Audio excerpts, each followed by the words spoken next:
Module 10 Overview. Topics covered in this module are related to the Case Management Knowledge Domain, which encompasses 10% of the questions on the CRC exam. The information in this module is organized into 2 lessons. 1. Case Management, Working in Teams and Conflict Resolution Strategies. 2. Advocacy, Foreign Language Clients, and Biopsychosocial Case Conceptualization. The CRC exam includes 2 major sections, Rehabilitation and Disability, and Counseling. The learning objectives are organized based on this structure. There are no rehabilitation and disability learning objectives for this topic. The counseling objectives: by the completion of this module, students will be able to describe and implement the case management process, conduct case recording and documentation, identify and execute strategies in negotiation, mediation, and conflict resolution, identify and demonstrate principles of caseload management, identify and recommend changes to institutional and social barriers that reduce access, equity, and success for clients, implement techniques that facilitate working relationships with individuals with limited English proficiency or varied communication methods, and describe and execute principles, models, and documentation formats for biopsychosocial case conceptualization and treatment planning. The learning objectives and topics covered were generated based on information provided on the CRCC website. Module 10.1, Case Management, Working in Teams, and Conflict Resolution Strategies. Topics covered on this review page: case management terms and process, and techniques for working effectively in teams across discipline. Case management terms and process. Case management is a process by which a counselor uses a series of techniques, procedures, and resources to make sure an individual receives all necessary services and care. Case management involves a counselor coordinating services between different healthcare professionals and service agencies. There are 5 knowledge domains underlying effective case management. Counselors should be competent in each of these areas to ensure they are providing efficient case management services. 1. Medical treatment and services. Pharmaceutical and pharmacological management, assessment of clinical information for use in developing treatment plans, establishment of treatment goals that meet clients' healthcare and safety needs, etc. 2. Community resources and services. Coordination of community-based funding resources, eligibility for community-based care, crisis intervention, etc. 3. Professional judgment and problem solving. Legal and ethical issues related to confidentiality, planning and goal development techniques, application of problem-solving techniques, etc. 4. Cost containment, understanding cost analysis and method for determining cost effectiveness, etc.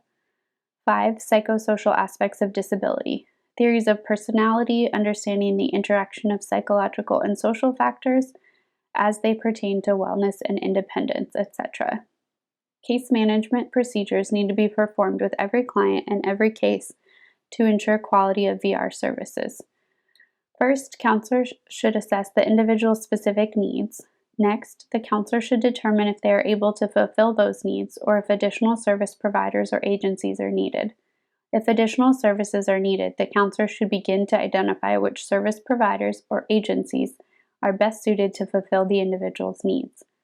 Finally, the counselor should discuss the individual's needs and potentially useful service providers or agencies. If the individual agrees to receive services from outside agencies, the counselor should begin the referral process and monitor the individual's progress with those agencies once they have started to engage in service provision.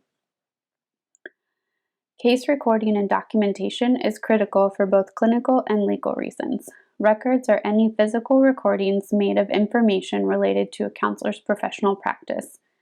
Documentation can include records, but should always include client information, diagnoses, health history, medications, work history, and family status. The primary purpose of record keeping and documentation is to assist the counselor in providing clients with the best possible service and to alleviate cognitive load and the counselor's need to recall details of specific cases from memory. Each counseling session with a client should be documented and contain current status of the individual at onset of the visit, issues discussed during visit, including outcomes of previous treatments or conversations, and an outline of all discussions, including advice and recommendations, recordings, and direct quotes from the client for important topics. Caseload management is a system of merging, managing, and recording client information from diverse sources into a centralized location to enhance future counselor decision-making, typically stored within a case management system. Caseload management ensures effective and efficient delivery of services and can be useful in providing quick access to known service providers who have been helpful in similar client cases. Caseload management can also refer to the practices and process of managing a total caseload, i.e., multiple clients, rather than a single client. There are 5 major functions associated with caseload management in this sense. 1. Planning. Identifying goals and determining activities and services needed to achieve those goals. 2. Organizing. Ensuring there is sufficient time, money, and resources to carry out the treatment plan. 3. Coordinating. Ensuring all professional resources and personnel are working together as planned. 4. Directing. Ensuring all necessary activities are carried out in the most effective way possible. And 5. Controlling. Evaluating progress to ensure the treatment plan is working as expected. A case management system is a computer program designed to help a counselor organize all information needed to serve a particular individual's needs. Case management systems allow counselors to design counseling plans, document medical information, schedule appointments and reminders, write reports, and more. A public vocational rehabilitation program is an online database that helps counselors keep track of information that is required to be reported to the state. Techniques for working effectively in teams across disciplines. There are 3 main actions a counselor should take to encourage effective teamwork. 1. The counselor should ensure that each person involved in the process is allowed to discuss the team's goals, progress, and other relevant issues. 2. The counselor should confirm each person's participation and ensure they agree to perform the tasks required of them for the team to succeed.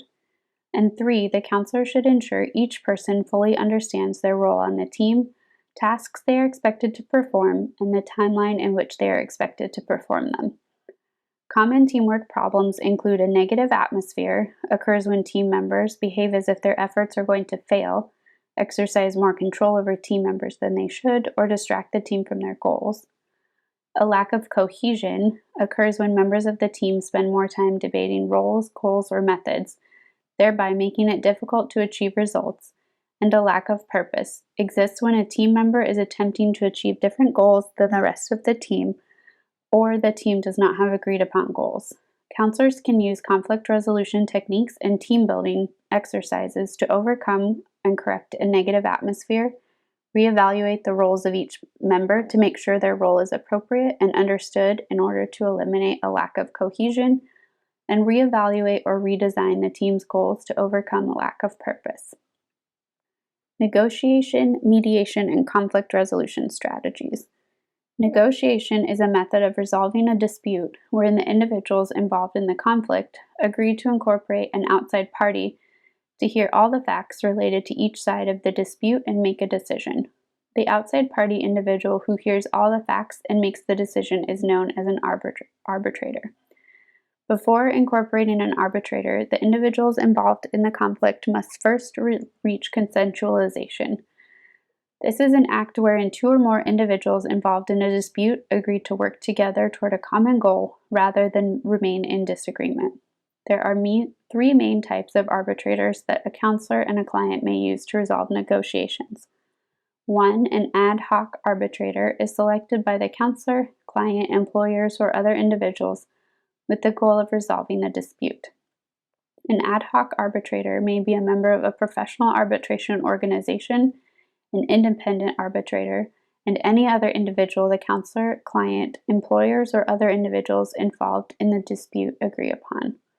A permanent arbitrator is an individual who regularly works for a particular counselor, service agency, or VR firm. Permanent arbitrators may be members of independent professional organizations that offer arbitration services, or may be an independent professional arbitrator.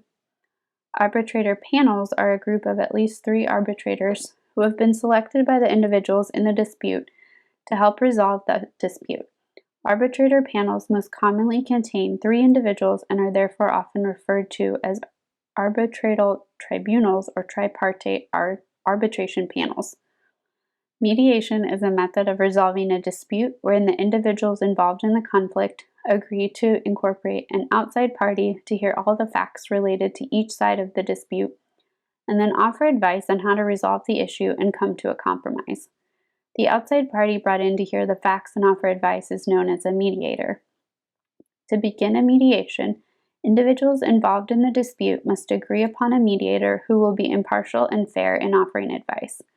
After the mediator is selected, the mediator establishes the format of mediation by gathering information on the dispute and individuals involved in the dispute, and determines an appropriate time and location to resolve the dispute. The mediator opens the mediation by explaining the purpose and format of the mediation, and the disputants then present their sides of the dispute. After hearing all facts from all individuals, the mediator offers solutions or compromises that may help create an agreed-upon resolution to the issue. Constructive confrontation is a method of mediation used when all parties involved in the dispute are unwilling to compromise or consider alternative solutions.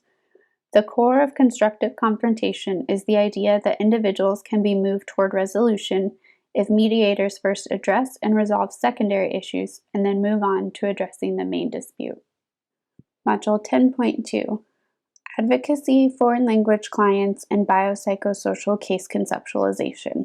Topics covered on this review: advocacy terms, types, processes, and groups, working with deaf and non-English speaking individuals, and biopsychosocial case conceptualization and treatment planning. Advocacy terms, types, processes, and groups. Advocacy is the process of encouraging others to alter the physical, social, and political environment so individuals with disabilities can function more effectively. Advocacy is an attempt to change how society views and interacts with individuals with disabilities in a way that fosters empowerment. Empowerment is a state of feeling able to control one's own life and obtaining skills and knowledge to live without adversely affecting others. There are 5 actions a counselor must take to be an effective disability advocate. 1. Encourage people, employers, government agencies, and private agencies to act in the interest of individuals with disabilities. 2. Encourage individuals with disabilities to represent their interests in the most effective way possible. 3.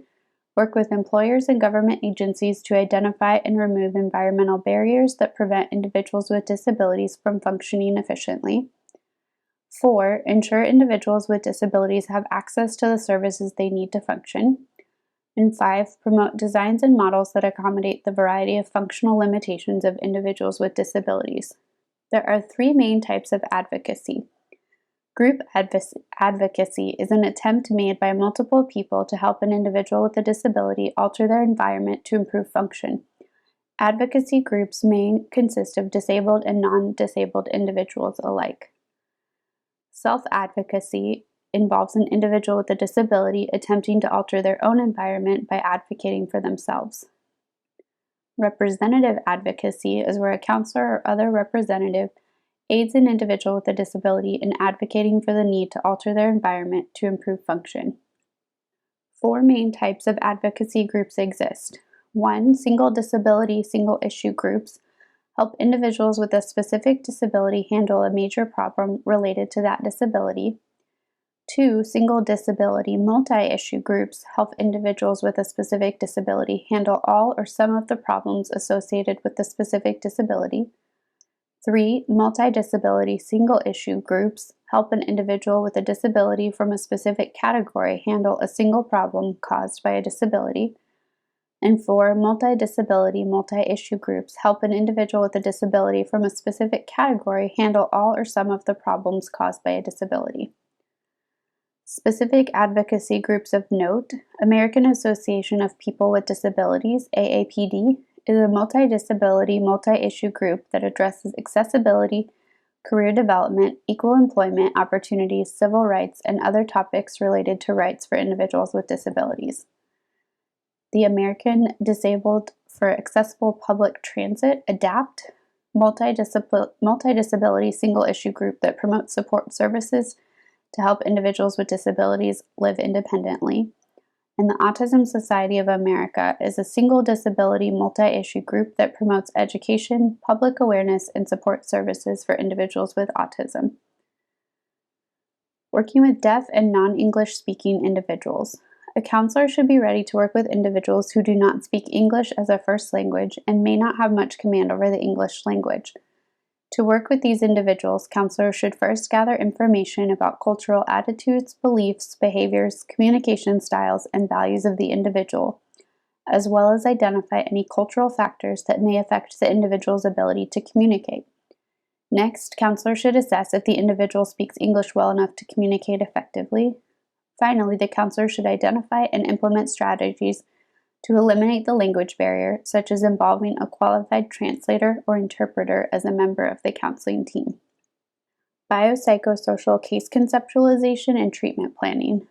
Biopsychosocial case conceptualization is a model of treatment planning wherein an assessment of the consumer and development of the treatment plan incorporates elements of biology, such as physical abilities and limitations, psychology, such as emotional status and coping strategies, and sociology, interactions with others and access to community resources. This model is a holistic approach that proposes disability results from the interaction of the biological, psychological, social, and environmental barriers. There are 5 essential elements of case conceptualization and treatment planning for the biopsychosocial model. 1. The focus of counseling should be on engagement or re-engagement with work as an outcome of treatment. 2. The counseling process follows along a work continuum involving times and phases in which tasks should be achieved.